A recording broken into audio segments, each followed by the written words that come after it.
bergerak di alam dalam arti apa? Penikmat alam. Saya penikmat alam sekitar 20 tahun. Kalau dulu tuh alam kelihatan asri, kelihatan rimbun seperti itu. Dengan berjalannya waktu sekitar 20-25 tahun, saya prihatin, Pak. Saya prihatin, akhirnya saya membentuk suatu aliansi di Kediri itu. Membentuk suatu aliansi yang anggotanya dari komunitas-komunitas pencinta alam untuk merawat alam. Seperti itu.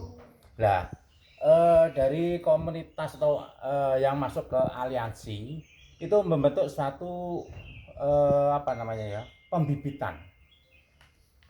Nah, dari aliansi anggota tadi membentuk suatu pembibitan.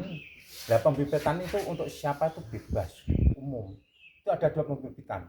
Pembibitan dari aliansi dan pembibitan dari komunitas sendiri.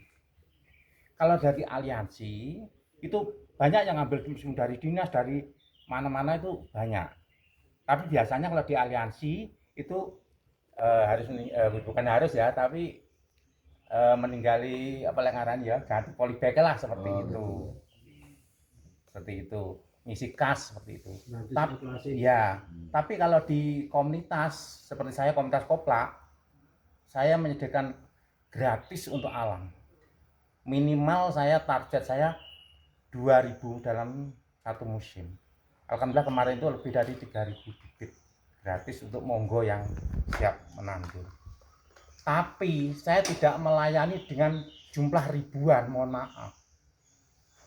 Kebanyakan kalau kita bilang atau komunitas bilang nandur sekian ribu, sekian juta, itu saya kira gimana ya, perawatannya kurang maksimal. Iso nandure ngrawati gak iso. Lah, kadang-kadang cuma untuk formalitas. Seperti ini, Pak. Ini berapa? Iya, Seperti itu jabat loh tadi. Ya, agak gitu lah. Kebanyakan seperti itu. Cuma saya di itu seremoni. ya. Jadi saya punya target segitu. Itu saya bagi-bagi, Pak. Alhamdulillah bibit saya untuk masuk ke wilayah Mojokerto sini banyak, Pak. Saya cuma ngasihnya enggak mohon maaf, prevent enggak. 200, ada ya 300, 150 seperti itu. Tapi saya mengeluarkan bibit biasanya cuma musim tanam mulai bulan 11 sampai bulan 3. Jadi bulan 4 sampai bulan 10 saya tidak mengeluarkan bibit karena apa? Musim tanam. Harus bulan 4 itu menghadapi musim kering. Nanti perawatannya kurang maksimal. Dan di bibit di saya itu kebanyakan bibit fikus. Fikus yang biasa ditanam di sumber-sumber mata air seperti ini. Dan juga sedikit bibit buah. Monggo dari teman-teman nanti pada musim tanam yang akan datang, monggo sakit komunikasi kali pulau, kali aliansi, ketuanya alhamdulillah Dr. Ari juga. Iya.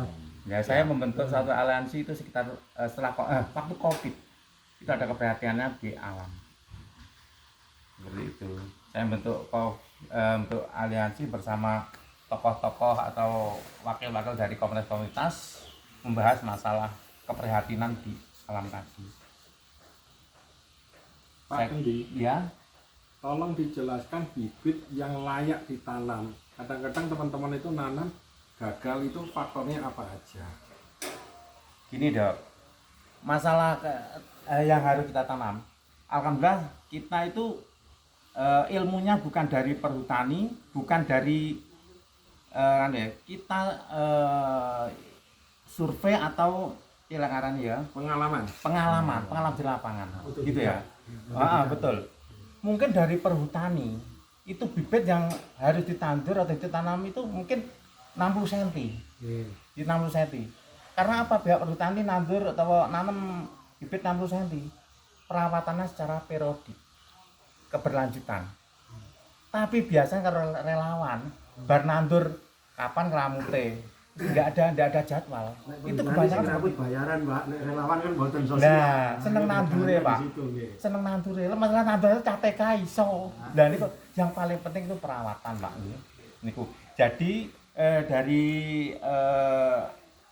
kami dari relawan Kediri itu mempunyai patokan atau standar nandur, Pak. Itu minimal harus 1 meter. minimal itu lebih tinggi lebih bagus karena menghindari gulma. Gitu, gulma. Kedua itu menghindari wong ngarit. Ya itu biasanya wong ngarit itu ora bertuli. Boleh kan acire. Ramone anak acire. Lah niku pone selak udan, selak anu wis babat seperti itu. Kita menghindari itu kalau bibit yang tinggi. Nggih. Kalau kita cukup semanten monggo pemain enten sing anglet. Siap, mungkin kurang satu Pak Nggih. terkait